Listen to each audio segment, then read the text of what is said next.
नमो नमः बाला कीदृशाः सन्ति भवत्यः।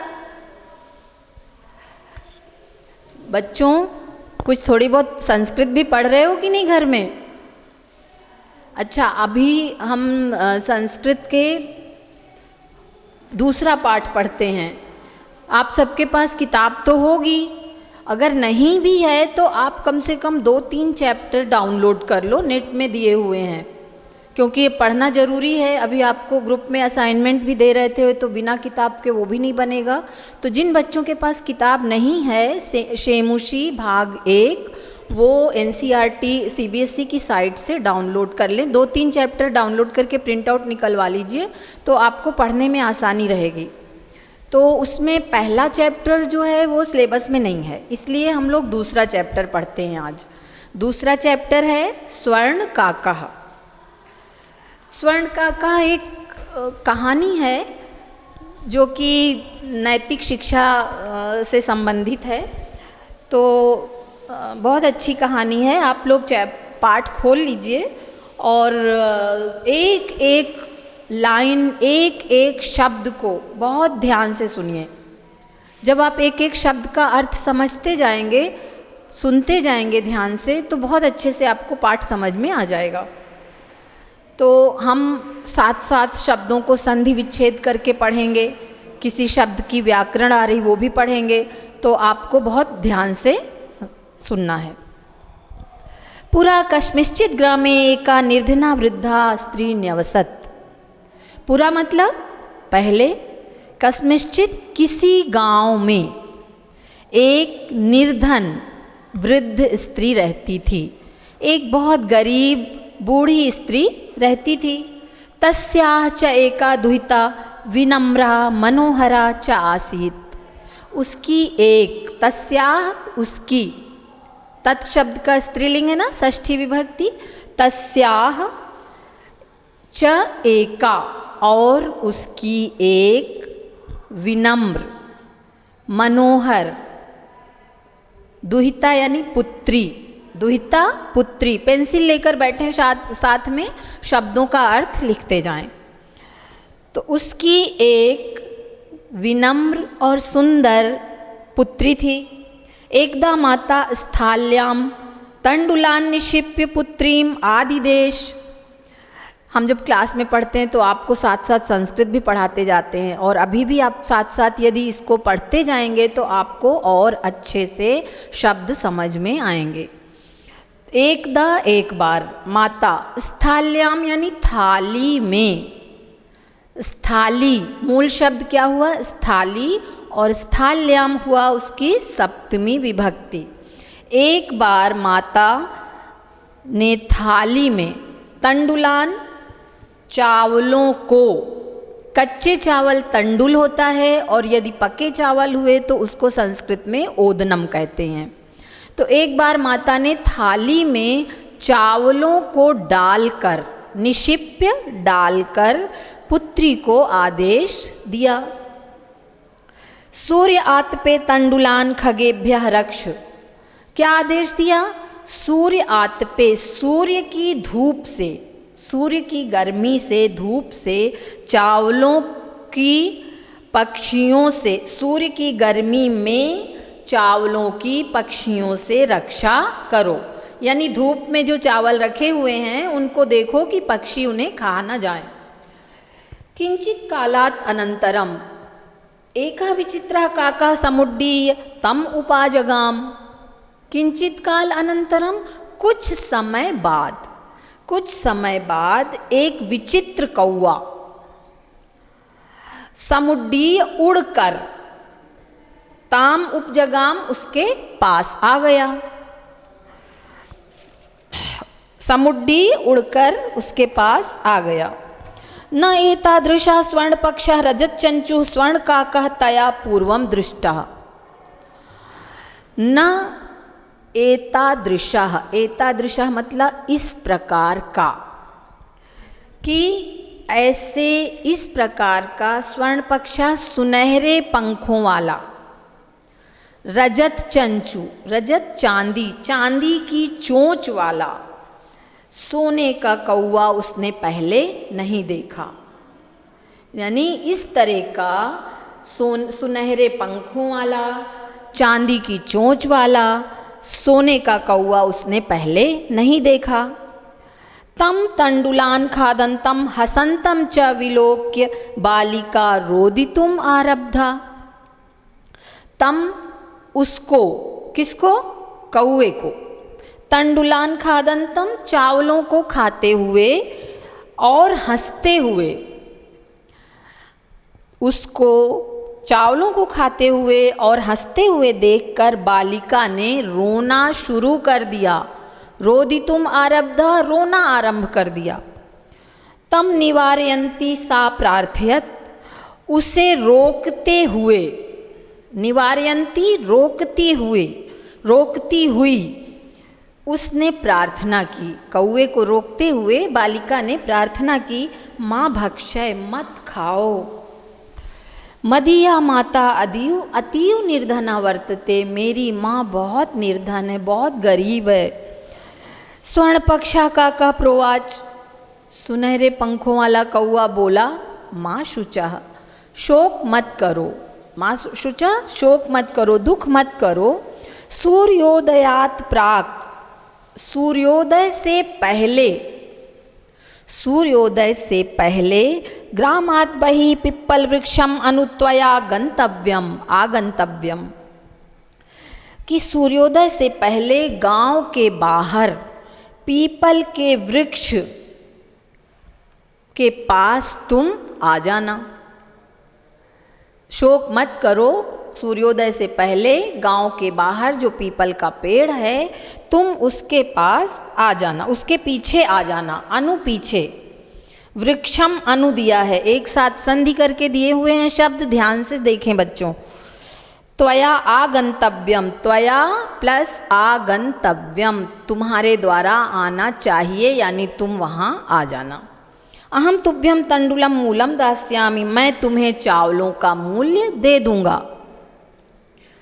प्रहर्षिता बालिका निद्राम अपि न लेभे, अब प्रसन्न बालिका, बालिका प्रसन्न हो गई तो उसको नींद भी नहीं आई। प्रसन्न चित्त बालिका को नींद भी नहीं आई। दूसरा पैराग्राफ देखें। सूर्योदयात पूर्वम सा तत्र उपस्थिता, सूर्योदय से पहले ही वो वहां पहुंच गई। वृक्षस्य उपरि विलोक्य सा आश्चर्यचकिता संजाता, और वृक्ष के ऊपर देखकर वह आश्चर्यचकित हो गई। वृक्ष के ऊपर देखकर वह आश्चर्यचकित हो गई। यत् तत्र स्वर्णमया प्रासादा वर्तते, कि वहाँ पर सोने का महल है। प्रासाद महल, स्वर्णमया सोने से युक्त, मय मतलब युक्त, तो वो क्या क्यों आश्चर्यचकित हो गई? क्योंकि वहाँ स्वर्ण युक्त महल था। प्रासाद महल, देखो एक मात्रा से शब्दों के अर्थ में बहुत अंतर हो जाता है संस्कृत में। प्रसाद यानी जो हम भगवान का प्रसाद, कृपा, प्रसन्नता, और यदि उसमें आ की मात्रा लग गई तो प्रासाद महल, तो वहाँ पर एक सोने का महल है। यदा, यदा जब, काका शयित्वा प्रबुद्धा तदा तेन स्वर्ण गवाक्षात कथितम हं हो बाले त्वम आगता। जब कौवा सोकर जागा तब उसने सोने की खिड़की, गवाक्ष खिड़की, खिड़की से कहा, कौवे ने खिड़की से देख झांक कर कहा होगा, हं हो बाले, अरे बालिका तुम आ गई, त्वम आगता तुम आ गई, तिष्ठ ठहरो, अहम त्वत्कृते सोपानम अवतारयामि, मैं तुम्हारे लिए सीढ़ी उतारता हूँ। तत्कथय स्वर्णमयम रजतमय युतम ताम्रमयम वा, तो बताओ कि कौन सी चाहिए तुम्हें, सोने की सीढ़ी चाहिए, चांदी से युक्त या तांबे की, तांबा कॉपर, तो कहो, कथय कहो, स्वर्णमय सीढ़ी, रजतमय सीढ़ी या ताम्रमय सीढ़ी। कन्या प्रवोचत, कन्या बोली, अहम निर्धन मातुः दुहिता अस्मि। क्या बोली? मैं गरीब माँ की बेटी हूँ, मैं निर्धन माँ की पुत्री हूँ।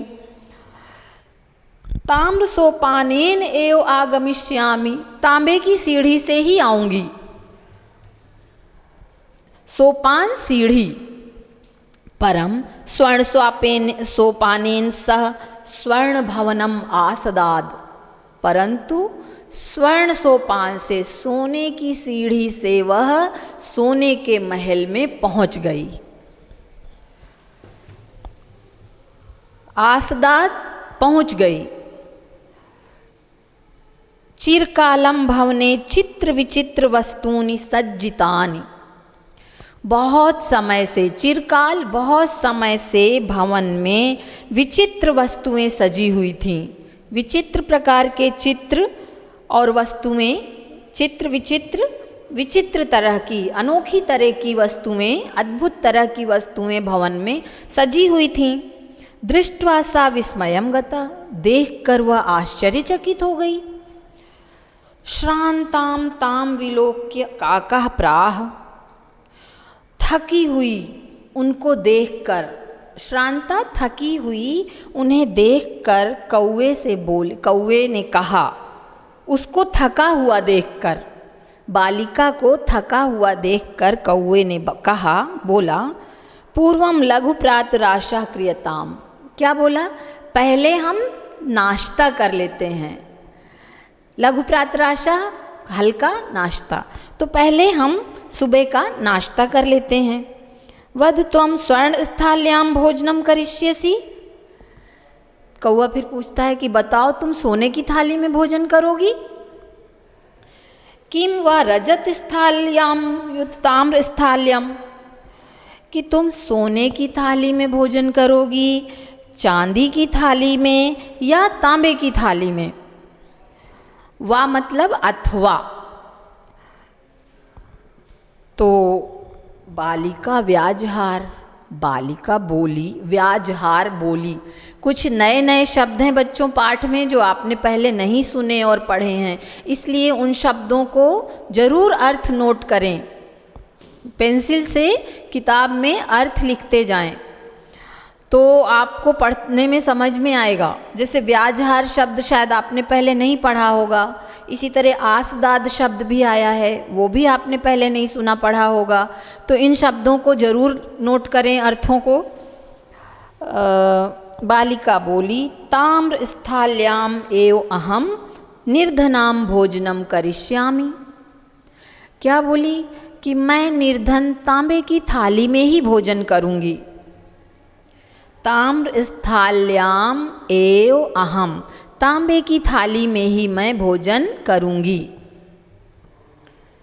तदा सा कन्या च आश्चर्यचकिता संजाता, तब वो बालिका आश्चर्यचकित हो गई, संजाता हो गई। यदा, जब, स्वर्ण काकेन स्वर्ण स्थाल्याम भोजनम परिवेशितम, जब कौवे ने, स्वर्ण कौवे ने, सोने के कौवे ने सोने की थाली में भोजन परोसा। जब कौवे, स्वर्ण काका ने, स्वर्ण कौवे ने सोने की थाली में भोजन परोसा तो बालिका आश्चर्यचकित हो गई।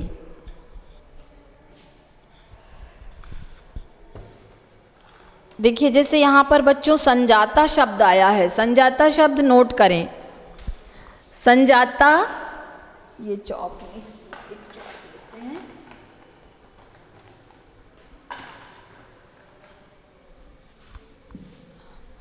संजाता सम प्लस जन धातु और कद प्रत्यय, इस तरह के शब्द, ग्रामर, व्याकरण आपको करनी पड़ेगी। इसी तरह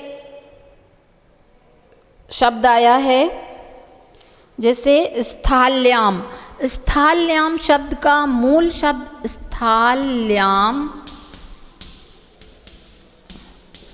मूल शब्द होगा इसका स्थाली। किसके जैसा दिख रहा है? नदी के जैसा दिख रहा है। नदी बड़ी ई और सप्तमी विभक्ति स्थाल्याम। नदी के रूप जरूर याद रखें बच्चों। वैसे तो जो आप पढ़ रहे हैं रूप 8th में पढ़े हैं उनको बार बार रिवाइज करेंगे तो आप संस्कृत पढ़ने में बहुत सरलता का अनुभव करेंगे, बहुत आसानी से संस्कृत समझ सकेंगे। हाँ, तो आगे पढ़ते हैं। परिवेशितम परोसा न एतादृक् स्वादु भोजनम अद्यवधि बालिका खादितवती। न एतादृक् इस प्रकार का भोजन बालिका ने आज तक नहीं खाया। अद्यावधि आज तक, खादितवती खाया।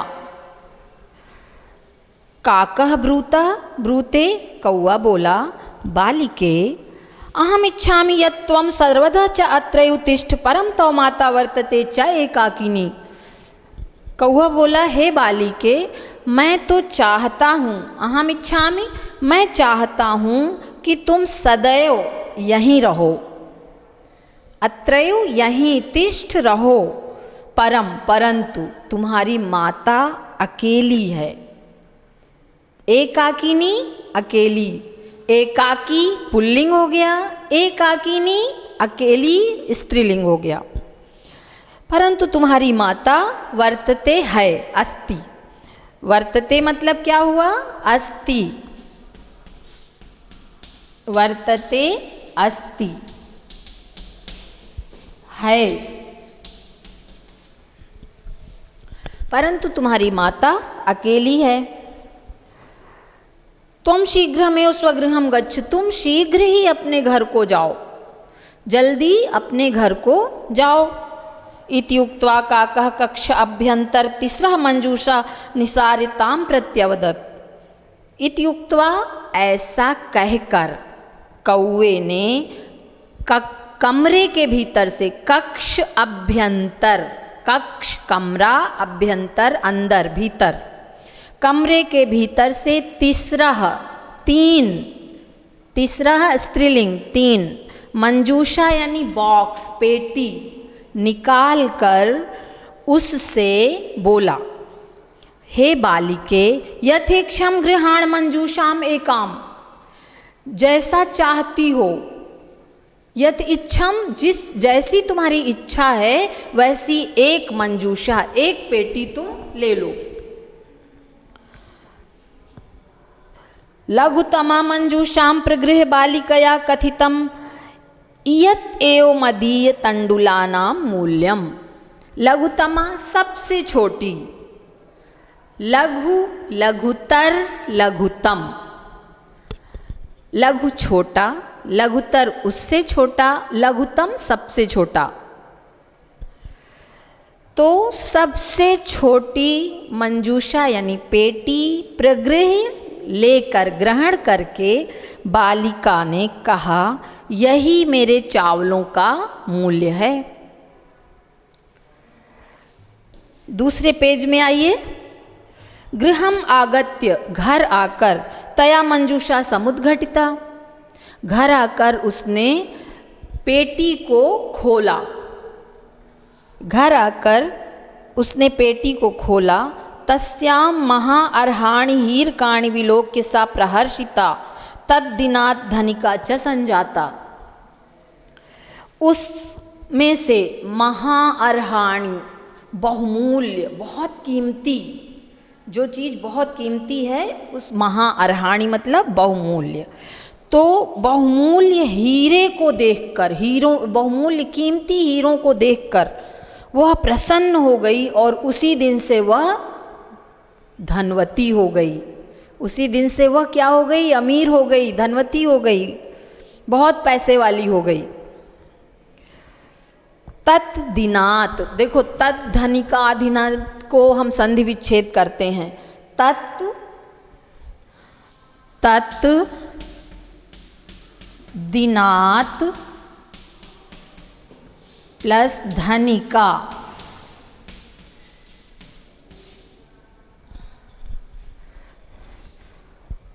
उस दिन से वह अमीर हो गई, बहुत पैसे वाली हो गई। अब नीचे के पैराग्राफ में आइए। तस्मिन एव ग्रामे, तस्मिन एव उसी गांव में एका अपरा लुब्धा वृद्ध्या न्यवसत, उसी गांव में एक दूसरी, अपरा मतलब दूसरी, अन्या, उसका और दूसरा संस्कृत शब्द क्या होगा अपरा का? अन्या, स्त्रीलिंग। तो उसी गांव में एक दूसरी लालची, लुब्धा लालची वृद्धा रहती थी। कोई दूसरी बूढ़ी महिला थी जो लालची थी। तस्यापि एका पुत्री आसीत्, उसकी भी एक पुत्री थी। ईर्ष्या सा तस्य स्वर्णकाकस्य रहस्यम अभिज्ञातवती, ईर्ष्या के कारण, जलन के कारण उसने उस सोने के कौवे के रहस्य को जान लिया। ईर्ष्या के कारण उस स्वर्ण काक के रहस्य को वो जान गई कि आखिर ये रहस्य क्या है, इनके पास पैसा कैसे आया, तो वो ये सब पता लगा लिया उसने। सूर्य आतपे तंडुलान निक्षिप्य तया अपि स्वसुता रक्षार्थम नियुक्ता, तो उसने भी वैसे ही किया। धूप में, सूर्यात में यानी धूप में उसने चावलों को डालकर और उसे अपनी बेटी को रक्षा के लिए नियुक्त कर दिया कि इन चावलों की रक्षा करो।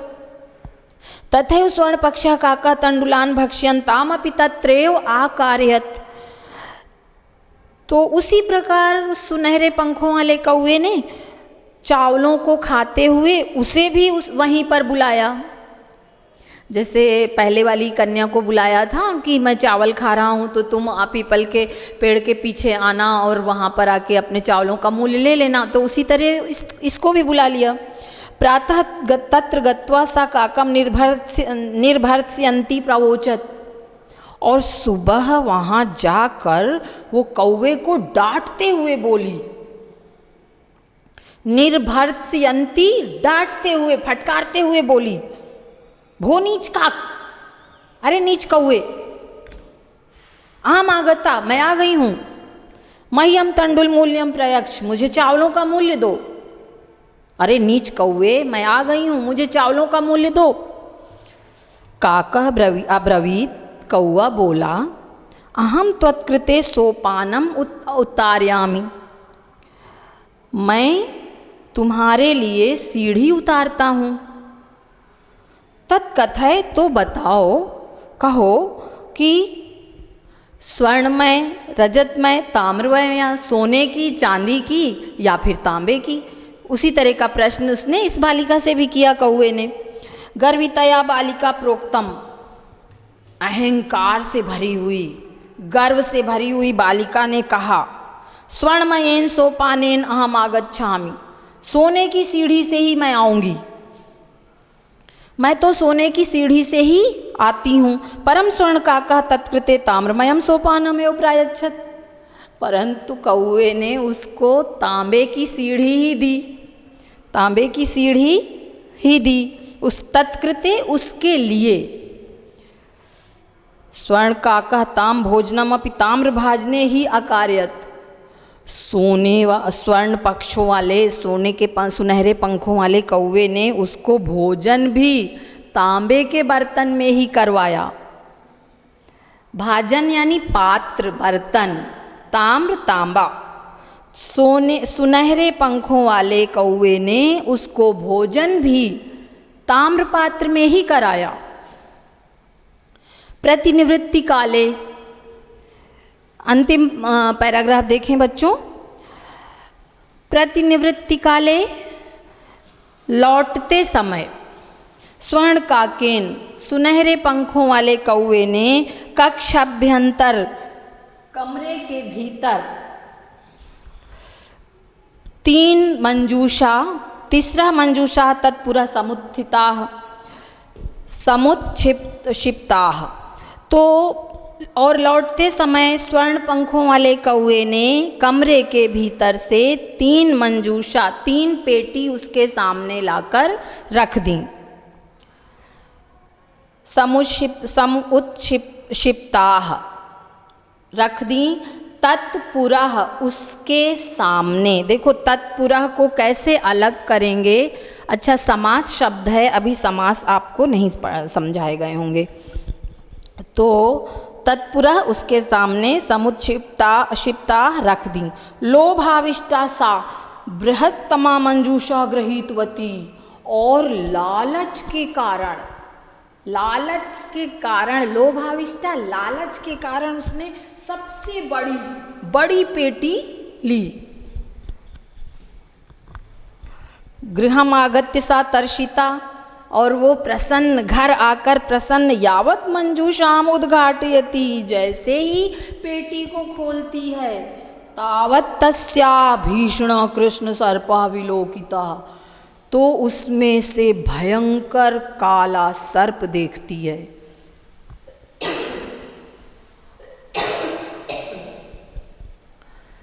जैसे ही वो पेटी को खोलती है प्रसन्नता से घर आकर, तो उसमें से क्या देखती है? भयंकर काला, भीषण काला सर्प देखती है।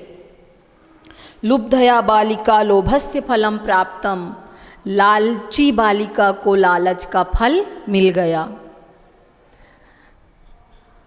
लालची बालिका को लालच का फल मिल गया, प्राप्त हो गया। तदंतरम सा लोभम परित्यजत, तब से उसने लालच त्याग दी। उसके बाद से उसने लालच त्याग दी। तो बच्चों ये पाठ है, इसको आप बार बार वीडियो को ऑन करके समझें और इसका अनुवाद भी लिखने की कोशिश करें कॉपी में। थोड़ा बहुत गलत होगा तो होने दीजिए, उसको सुधार दिया जाएगा, लेकिन लिखने की कोशिश ज़रूर करेंगे। और इसके कुछ प्रश्न उत्तर हैं, आप लोगों को ये सब असाइनमेंट में दिए गए थे, तो उनको आप ज़रूर कर लेंगे। और इसमें देखिए पाठ में जो तीसरा प्रश्न है प्रश्न निर्माण, और 7वां प्रश्न है विभक्ति प्रयोग, ये हम अभी करते हैं। पहले इनको करते हैं, फिर यदि समय बचा तो बाकी के अभ्यास भी कर लेंगे।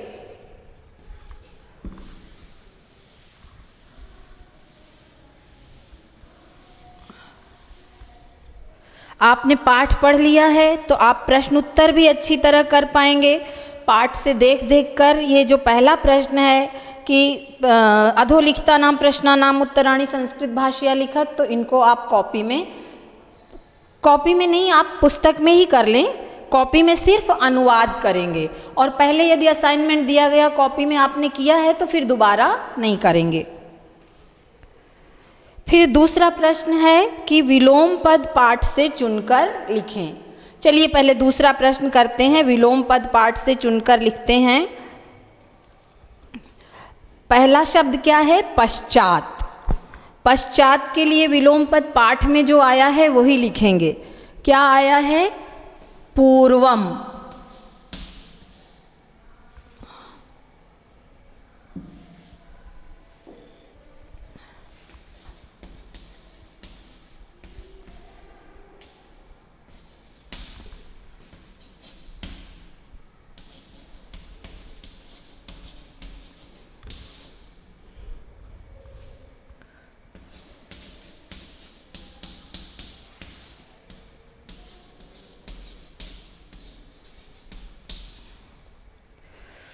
हसितुम।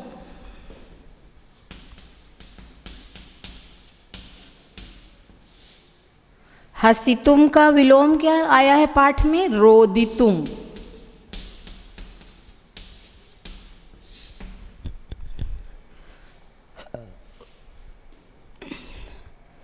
अधः। अधः के लिए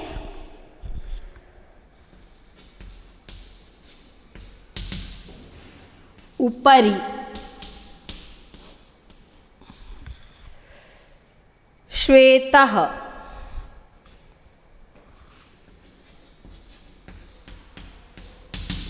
श्वेतः के लिए शब्द आया है बच्चों कृष्णः। श्वेतः श्वेत, कृष्ण काला।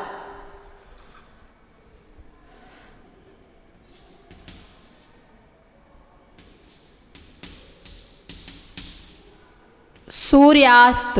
सूर्यास्त के लिए क्या शब्द आया है पाठ में? सूर्योदय।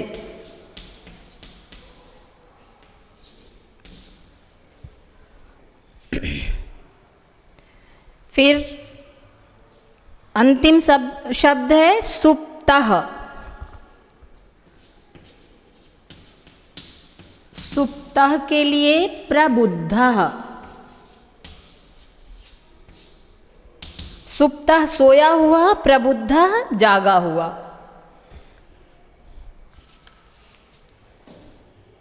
इसके बाद हम करते हैं, ये दूसरे का किया है हमने, अभी दूसरे का खा प्रश्न जो है संधि है। संधियां सारी पाठ में दी हुई हैं, आप पाठ में से देखकर इनको इसमें पुस्तक में लिख लेंगे। फिर तीसरा प्रश्न है प्रश्न निर्माण। प्रश्न निर्माण हम कर लेते हैं अभी।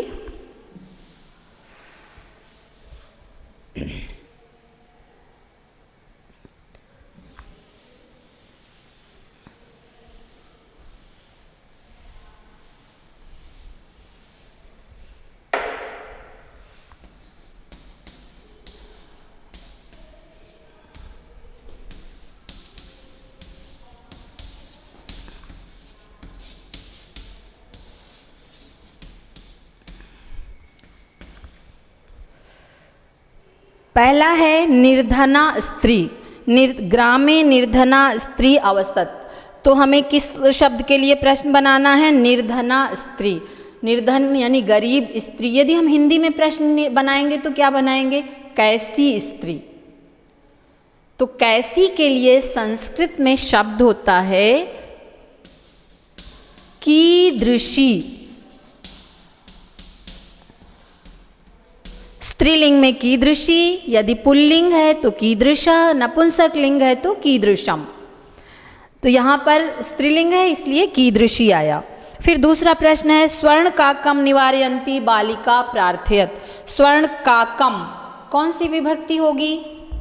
काकम, बालकम द्वितीय विभक्ति। तो यहाँ पर द्वितीय विभक्ति में क्या प्रश्न निर्माण बनेगा? कम। तीसरा है सूर्योदयात पूर्वमेव बालिका तत्र उपस्थिता। सूर्योदयात यानी कौन सी विभक्ति है? पंचमी विभक्ति। सूर्योदय से पहले। तो पंचमी में देखिए, पंचमी में तो कस्मात आएगा, लेकिन यहाँ पर समय सूचक है। जहाँ पर काल समय सूचक होता है वहाँ पर कदा आता है। हिंदी में हम क्या प्रश्न बनाएंगे? जैसे है सूर्योदय से पहले ही बालिका उठ गई, तो हम हिंदी में क्या बोलेंगे? बालिका कब उठ गई? तो कब के लिए कदा।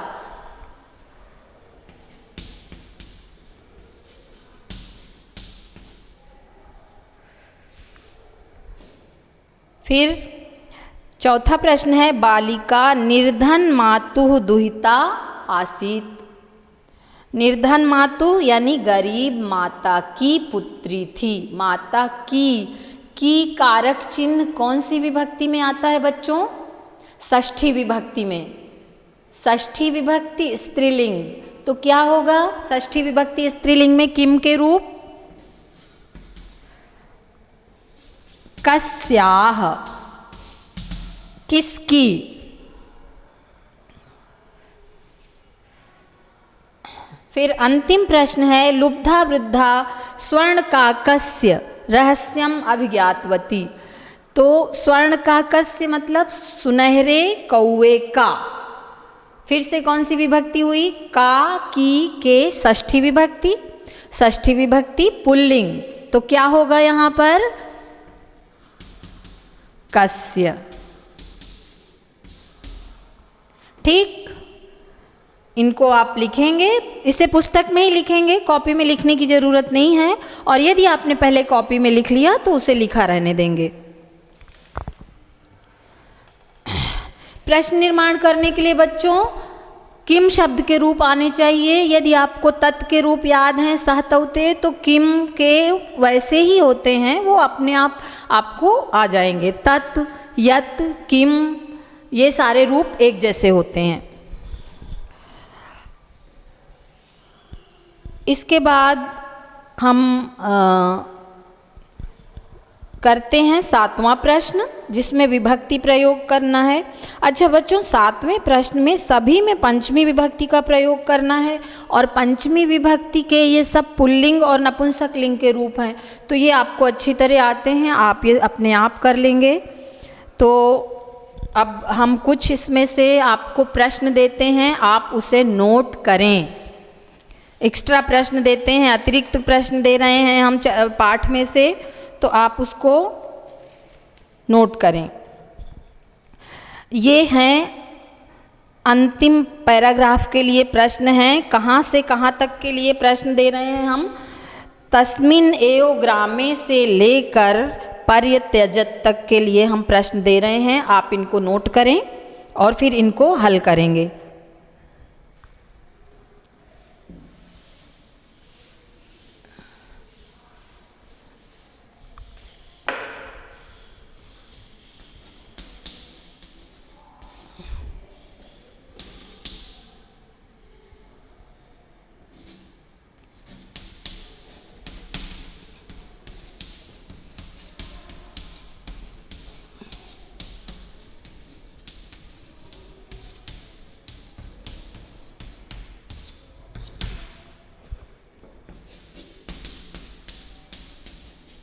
एक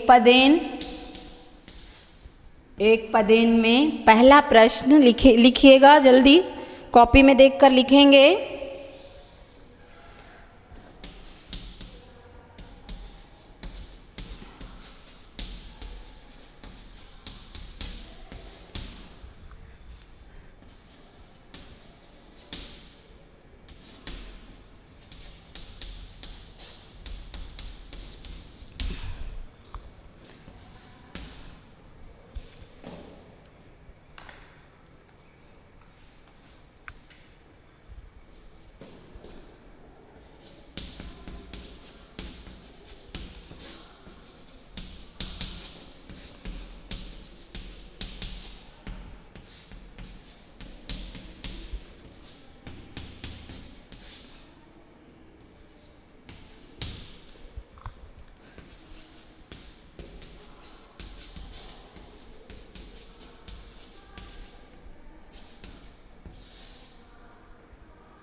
पूर्ण वाक्येन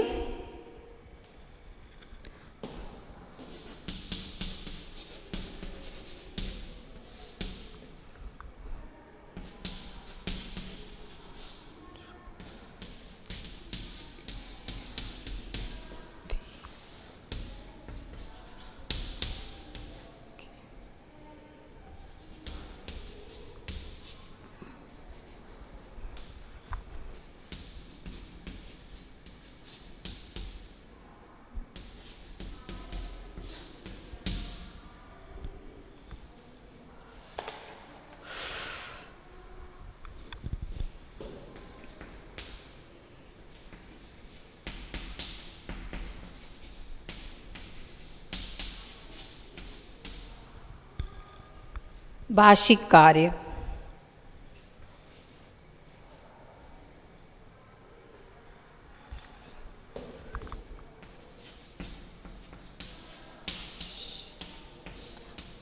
ईर्ष्या,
ये प्रश्न हैं, इनके उत्तर आपको इसी अंतिम पैराग्राफ में दिए हुए हैं, आप ढूंढ कर लिखेंगे। कॉपी में लिखेंगे इनको, इनके उत्तर सब कॉपी में लिखेंगे। पहला है ग्रामे कीदृशी वृद्धा आसीत, ये आप इसमें देखेंगे पैराग्राफ में साफ साफ दिया हुआ है उत्तर। फिर दूसरा, बालिका कस्य रहस्यम ज्ञातवती। पूर्ण वाक्य एक पदेन प्रश्न के उत्तर सिर्फ एक पद में ही लिखे जाते हैं, तो आप उन्हें पूर्ण वाक्य में नहीं लिखेंगे, नहीं तो उसको गलत माना जाता है।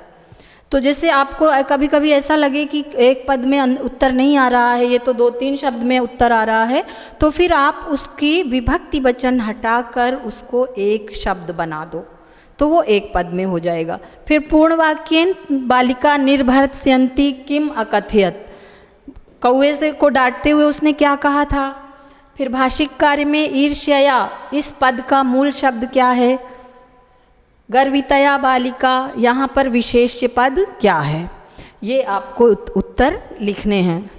देखो बच्चों, हम बार बार बोलते हैं आप घर में संस्कृत भी ज़रूर पढ़ना, क्योंकि संस्कृत आप पढ़ते नहीं हैं और भूल जाते हैं। तो संस्कृत के लिए आप क्या को पहले भी हमने बोला था, शब्द रूप जो भी आपने 6th 7th 8th में शब्द रूप पढ़े हैं उनको बस हर थोड़े 2-1 दिन में आप उनको रिवाइज करते रहिए। धातु रूप, शब्द रूप, कारक चिन्ह। संस्कृत में अब आप ये पढ़ते रहोगे तो आपको कोई परेशानी नहीं होगी। तो आप ध्यान रखें अपना, अच्छा खाएं, सेहतमंद खाना खाएं, जो घर में बनता है, मम्मी जो बनाती हैं, ध्यान रखें अपना, स्वस्थ रहें, सुरक्षित रहें, और साथ साथ पढ़ाई भी करते रहें। मस्ती करें, खेलें कूदें, लेकिन पढ़ाई भी करते रहें।